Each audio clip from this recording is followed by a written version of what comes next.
Ujaran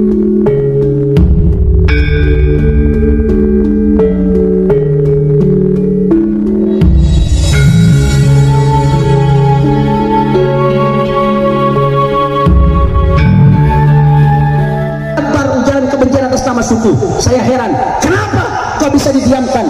Kenapa kok bisa dibiarkan? Ada dalang yang bermain di balik ini, saudara, ingin membenturkan antara habaib dan kiai. Oleh karena itu, saya serukan dimanapun umat Islam berada, dari Sabang sampai Merauke, nggak peduli siapapun yang mau pecah belah NKRI, pecah belah Indonesia, pecah belah umat, pecah belah habaib dan kiai, kita lawan. Kalau ada yang mengintimidasi ulama, kiai, memeras kiai, apa yang harus kita lakukan? Lawan! Siap dukung Mbak Alwe, siap sikat bekal-bekal nasab, takbir. Saya ngomong seperti ini, saudara, ini video saya nanti dipotong-potong, saya dicaci maki di media sosial, saya dihina-hina, nggak ada urusan, nggak peduli, saudara. Jangan apa-apa dipolitisasi, selalu apa-apa dipolitisasi, apa-apa dipolitisasi, sampai khutbah Jumat isinya caci maki. Lebih baik saya dihina-hina daripada harus membiarkan perpecahan di tengah umat, saudara. Lebih baik saya dicaci maki daripada membiarkan umat larut dalam dosa Tuhan, Termasuk kepada pemimpinnya, tapi bebas di Indonesia. Andaikan terjadi di Arab, di Saudi, Imam Masjidil Haram pada saat khutbah Jumat ditangkap oleh askar, di Indonesia bebas berkeliaran. Siapapun mereka, ya, kalau pecah belah umat maka berarti musuh Indonesia, musuh NKRI, musuh kebinekaan, musuh umat Islam. Kami adalah majikan kalian, kami adalah pemilik bangsa, kami adalah pemilik kedaulatan Indonesia. Saya instruksikan kepada seluruh askar pembela Islam dimanapun berada, habisi, hancurkan. Siap membela Berhabib? Siap. Takbir. Allahu Akbar. Kami akan mengorbankan harta, tenaga, sekalipun nyawa untuk membela para habaib. Yang bikin ribut urusan nasab orang-orang yang backing di belakang judi, di belakang narkoba, di belakang itu supaya umat semuanya diam, ribut urusan hal-hal yang gak bermanfaat, saudara. Betul atau tidak? Maka kami mendorong TNI dan Polri tidak perlu takut, Pak, untuk menindak tegas mereka-mereka yang menjadi pengacau kebinekaan di Indonesia, mereka yang ingin mengacaukan persatuan dan stabilitas nasional Indonesia. Kami warga Nahdliyin siap ikut serta bela negara. Siapa kita? Maju atau mundur? Lawan atau biarkan? Lawan atau biarkan? Siap sweeping mereka, siap hantam mereka, siap kejar mereka, siap hajar mereka. Siap mencintai Berhabib? Siap. Siap membela Berhabib? Siap. Takbir. Allahu Akbar. Allahu Akbar. Hidup Madura. Allahu Akbar. Jangan dibiarkan itu terjadi, karena perpecahan di negara-negara Islam yang kita saksikan saat ini, yang nembak, yang membunuh, takbir Allahu Akbar, yang terbunuh juga Allahu Akbar. Allahu Akbar. Allahu Akbar. Kami siap mengorbankan jiwa, raga, harta untuk membela habaib. Ditembak, menangis air mata, dibunuh, siap mati, siap hancur. Allahu Akbar. Akibat apa? Apakah yang membunuh orang-orang kafir? Bukan. Mereka mengklaim dirinya sebagai mujahid, mengklaim dirinya sebagai pembela agama, sebagai pejuang keadilan, tapi nyatanya mereka tidak sesuai dengan akidah dan ajaran Allah dan Rasulullah sallallahu alaihi wasallam. Kalau mereka lihat terputus kemudian mereka diam, maka hukumnya dilaknat. Dilaknat karena bohong atas nama Rasulullah, dan dilaknat karena menisbatkan sesuatu kepada selain bapaknya. Tapi kenapa mereka berani menisbatkan? Karena bagi mereka memenuhi standar syariat. Lo bikin pasukan berani mati, gua bikin pasukan berani matiin. Iya udah ini Pak, udah. Balikan. Oh Bang.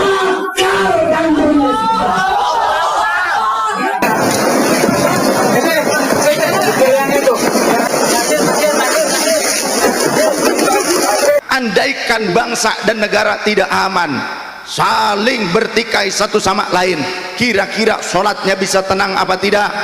Ngajinya bisa tenang apa tidak? Yang dimaksud dengan ta'an fin nasab adalah menyerang nasab, yang sudah dianggap sah dalam pandangan zahir syariat, saudara.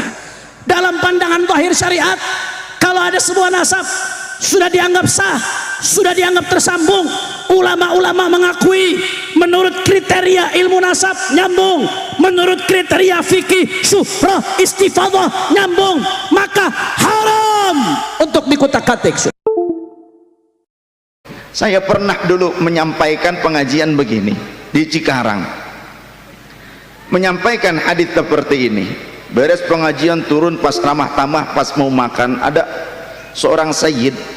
Sayyid itu kalau orang Betawi ngenalnya Habib, padahal istilah Habib itu baru muncul pada zaman Sayyiduna Umar bin Abdurrahman Al-Attas. Habib Umar bin Abdurrahman Al-Attas, penyusun Ratib Al-Attas. Maka di Yaman marak istilah Habib. Kemudian mereka hijrah ke Indonesia. Di Indonesia tidak langsung mereka menggunakan istilah Habib karena belum familiar. Di Jakarta dulu dikatakannya Wan, makanya ada dikenal Wan Abudnya. Kalau di Cirebon pakainya Syarif karena Kanjeng Sunan Gunung Jati adalah seorang sayyid Ahlul Bait Nabi, tapi karena menjadi raja dan pembesar tokoh di masyarakat, beliau digelari Syarif. Jadi Syarif itu bukan nama, sematan gelar untuk beliau, namanya Hidayatullah, sebagaimana ada di dalam kitab Asy-Syamsu Zahirah juz kedua, kitab tentang nasab yang dikarang, yang disusun 119 tahun yang lalu oleh seorang mufti tahrim yang datang ke Nuswantara untuk menjajaki Ahlul Bait Nabi dan mendata mereka, termasuk Wali Songo keturunannya. Maka Syekh Sayyid Hidayatullah diberikan gelar Syarif, ayahnya pun Abdullah, Sayyid Abdullah diberikan gelar Syarif, jadi Syarif Abdullah Amatuddin. Adiknya Syekh Syarif Hidayatullah namanya Nurullah, maka kemudian diberikan gelar Syarif juga, Syarif Nurullah. Lantas kemudian kalau di Cirebon, karena ada sejarah itu, maka sebelum 10 tahun terakhir ini nih ya, itu orang-orang di sana manggil Habaib Sayyid itu dengan panggilan Ayib. Di Cirebon tuh manggil Habib tuh Ayib, makanya saya kalau di Cirebon juga dulu panggilnya Kang Ayib, tetap pakai Kang. Saya punya guru Habib Muhammad bin Yahya, masih kerabat Abah Lutfi, disebut Kang Ayib Muh Jaga Satru. Ada lagi di Bawakan Ciwering Cirebon, Syarif Hud bin Yahya, disebut Abah Ayib Hud bin Yahya. Jadi kalau di sana Ayib. Saya punya teman Abdullah ya, Jamalul Lel, disebut Ayib Kacung.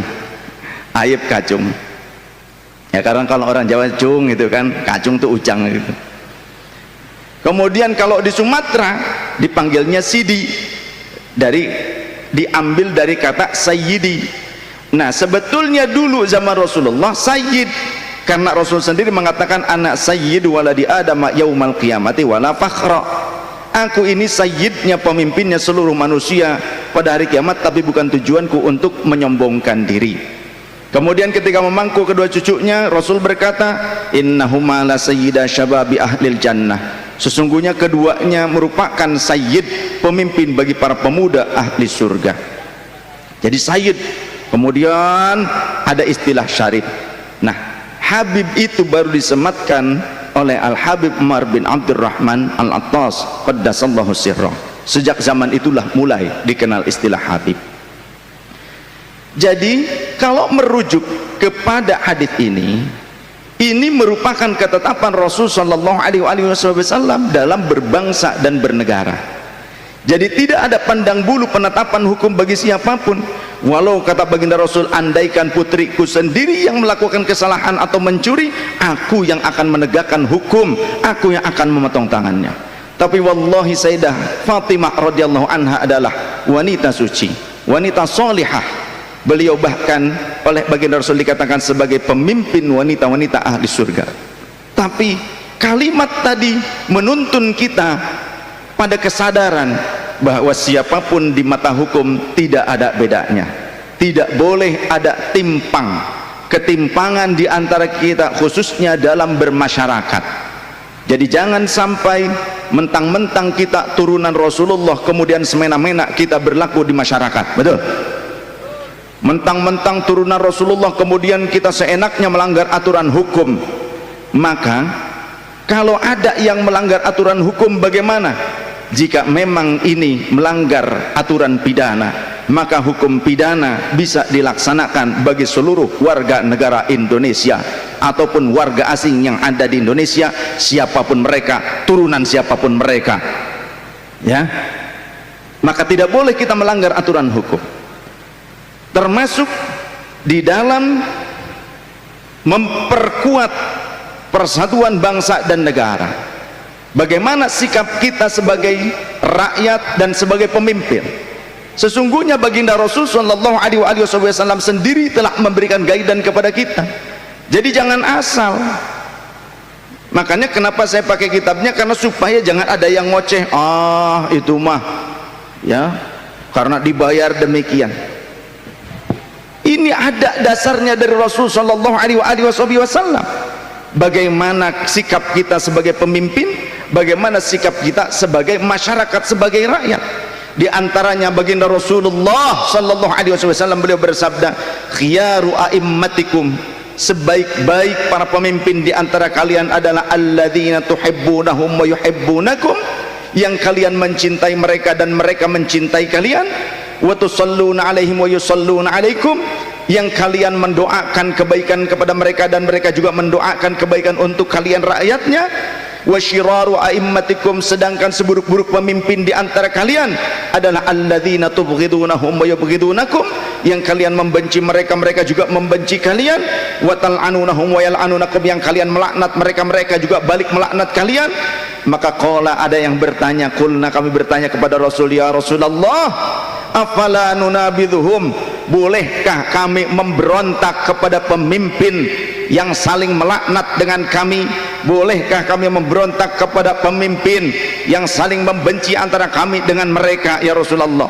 Pemimpin yang tidak kami sukai, bolehkah kami memberontak kepada mereka? Qala, Rasul menjawab, la, jangan, ma aqamu fikumus shalah, selama mereka masih mendirikan sholat di tengah-tengah kalian, mereka tidak melarang kalian sholat, mereka tidak membatasi kalian sholat tanpa adanya udzur.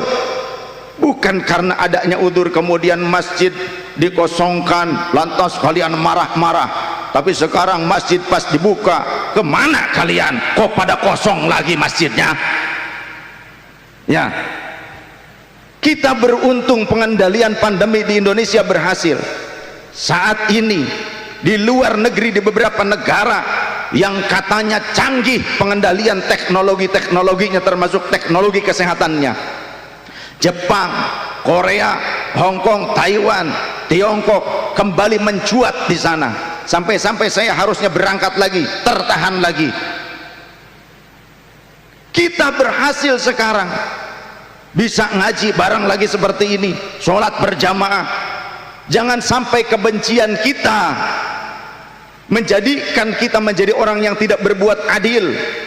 Pada saat pandemi meninggi, pengendalian diupayakan oleh pemerintah, masjid dikosongkan pada saat itu, kita marah-marah. Sekarang pemerintah membuka masjid, lu diam-diam aja.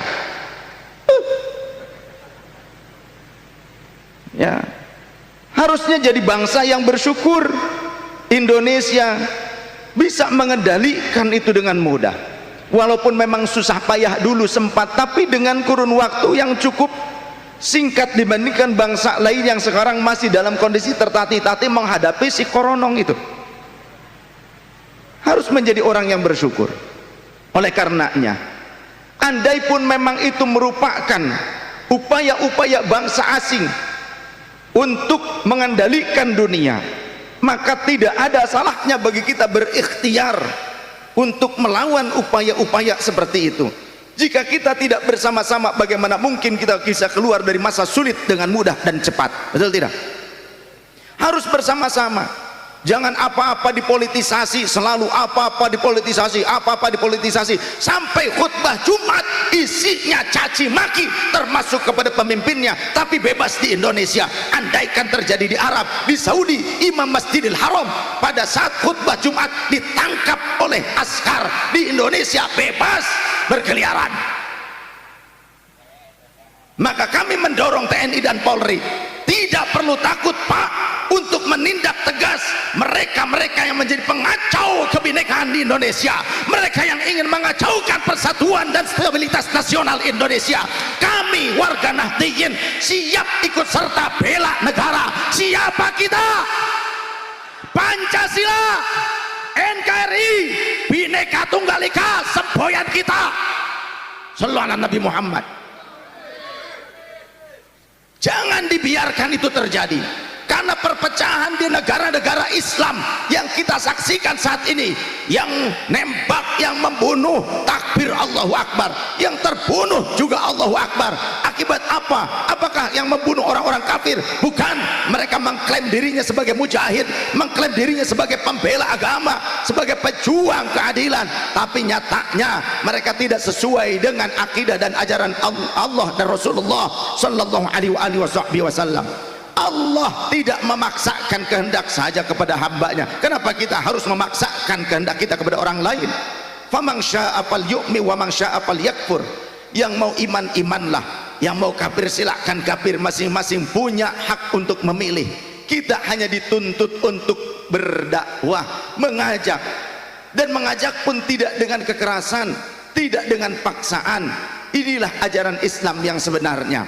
Maka andaikan bangsa dan negara tidak aman, saling bertikai satu sama lain, kira-kira sholatnya bisa tenang apa tidak? Ngajinya bisa